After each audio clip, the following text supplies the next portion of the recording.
bon, je pense que c'est très bon. Jonathan Jobin est journaliste à la radio de Radio-Canada à Ottawa. Marie-Lou Saint-Onge est journaliste à la station de télévision TVA-CHOT à Gatineau. Tous les deux travaillent une trentaine d'heures chaque semaine. Pourtant, il y a à peine 6 mois, ils étaient encore sur les bancs d'école. Et tous les deux trouvent que ça va vite, très vite. La cité, ça donne une bonne base, mais c'est totalement différent sur le terrain. Quand tu vas couvrir une histoire à 11 h et que tu as un direct à faire à midi, t'as pas ça à la cité collégiale. Et ça serait une mise en contexte à faire plus souvent.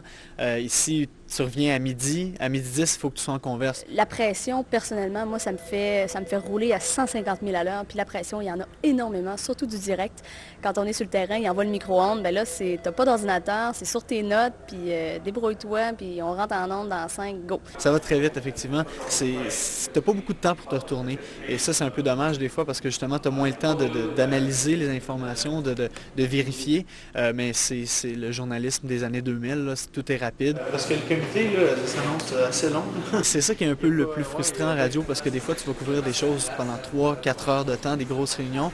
Tu reviens, il faut que tu fasses ton topo en dedans d'une 10, une 15, une 20 maximum. C'est difficile, ça, résumer. Ah, c'est ça qui est le plus dur, parce que tu sais, quand tu passes aussi longtemps sur un sujet, c'est dur, donc tu vas à l'essentiel. Selon lui, la création de ce poste sera bénéfique pour la population d'Ottawa. Population d'Ottawa. Des mécanismes de vérification et d'examen des différents programmes. Il faut savoir qu'on s'en vient dans un milieu qui est plein de surprises, qui va vous demander de travailler rapidement. Que vous avez des méthodes de travail, vous avez déjà une rigueur chez vous par rapport à l'organisation du travail, des choses comme ça nuira pas. Parce qu'on n'a pas le temps de tourner en rond longtemps. Tu as une affectation, prends ton caméraman, go, on est parti. Tu fais tes entrevues. On doit défoncer la porte, récupérer le jeune. Prends du visuel, tourne le stand-up, le bridge, tout dépendamment de ton topo. Cet immeuble à logement du 133 chemin de la Savane, 75 personnes se retrouvent donc à la rue. Quand tu reviens ici, là, il commence à être un peu tard, donc tu visionnes tes clips le plus vite possible, tu les sors pour les donner au monteur. Au 3e étage, je m'avise qu'il y a beaucoup de chaleur, la flamme également. Pendant ce temps-là, tu écris ton topo. Tu passes à l'affectateur pour dire, puis le pupitre. Tu passes par là pour faire corriger tes affaires, pour voir si c'est correct. Est-ce que tu dis à quelque part qu'il n'était pas assuré? Oh, non, mais je pourrais le mettre devant lui. Puisque... Il faut que tu sois débrouillard. Tu ne peux pas t'accrocher à Pierre Jean-Jacques, puis tu ne peux pas t'attendre que les autres vont faire le travail à ta place. Ça ne se fera pas. Alors, il faut que cette personne-là use beaucoup de sa débrouillardise, de son esprit d'initiative. Sinon, elle n'ira pas bien loin dans ce milieu-là. Tu reçois le hockey. Tu t'en vas enregistrer. Les flammes ont pris naissance au dernier étage et ont rendu la tâche difficile pour les pompiers. Mettre les images, les pleins sons. Tout le monde s'est défoncé à 100%. Puis après ça, ben l'affaire est dans la boîte et c'est envoyé. Et ta journée prend fin. Enfin. La relocalisation des sinistrés risque cependant d'être difficile dans une ville où il y a pénurie de logements. Marie-Lou Saint-Onge. C'est presque un miracle que personne n'ait été blessé cette nuit. Je suis arrivé sur la chambre du petit gars. En ouvrant la porte, il s'est réveillé parce qu'il dormait. Il y avait de la fumée à partir du plafond jusqu'au niveau de son lit à ce moment-là. Là, il ne savait pas ce qui se passait. Il demandait pour son père.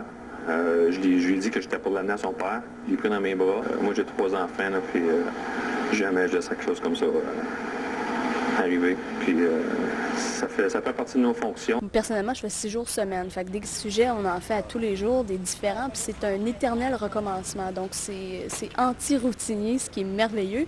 Mais on rencontre beaucoup de gens, on apprend des choses. Écoute, des fois, on va sur des sujets qu'on ne sait absolument pas c'est quoi en partant. Puis à la fin de la journée, ben, je serais capable de faire un exposé de 10 minutes sur le sujet. Bonjour, mesdames, messieurs, ici Jonathan Jobin. Il est midi 10 et voici ce qui retient l'attention dans l'actualité régionale. La Société ontarienne... Le premier conseil, c'est écoutez vos profs. Parce que ce qu'ils vous disent... C'était pas obligé de dire ça. Non, mais écoutez vos profs, c'est vrai, parce que ce qu'ils vous disent, c'est vrai. Puis exagérez même ce qu'ils vous disent. Quand ils vous disent, tu vas voir, ça va être dur, mais dis-toi que ça va être 2 fois plus dur que qu'est-ce qu'ils te disent. Parce que le journaliste, c'est pas un métier facile. Moi, j'ai vu des gens très talentueux, Daniel, des gens qui avaient beaucoup de... qui écrivaient, qui avaient une écriture, qui avaient une recherche de mots, qui avaient un vocabulaire incroyable. Mais qui n'arrivaient jamais, il n'y avait pas cette étincelle-là. Ils étaient très doués, très talentueux, mais il n'y avait pas cette étincelle-là. Et j'ai vu d'autres personnes qui sont arrivées gonflées à bloc qui ont dit « moi je suis capable », qui ont eu confiance en eux. Ça aussi, on parlait de confiance en soi. La confiance en soi, j'y reviens souvent. Hein. Il faut que ça, là, la confiance en soi, ça ne s'apprend pas. Il faut que tu l'ailles là. Puis pour être journaliste, ça prend énormément de confiance en soi. Aujourd'hui, les jeunes arrivent assez bien formés sur le plan technique. Puis s'ils ne l'étaient pas, on peut rapidement les former. De toute façon, les outils d'aujourd'hui, dans 5 ans, on va en avoir d'autres. Mais ces choses-là, on peut le montrer, mais on ne peut pas faire une tête, on ne peut pas façonner une tête chez un jeune.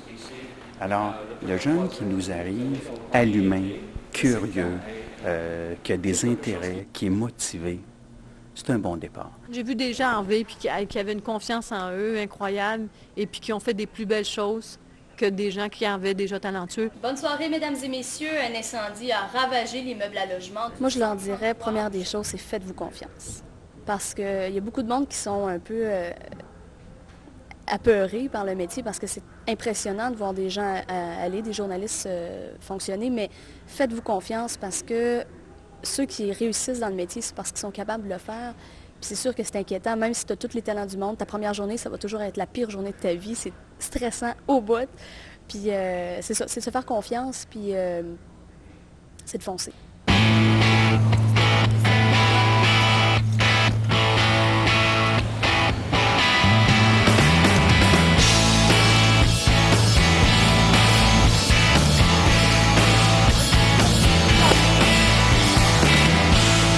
C'est difficile.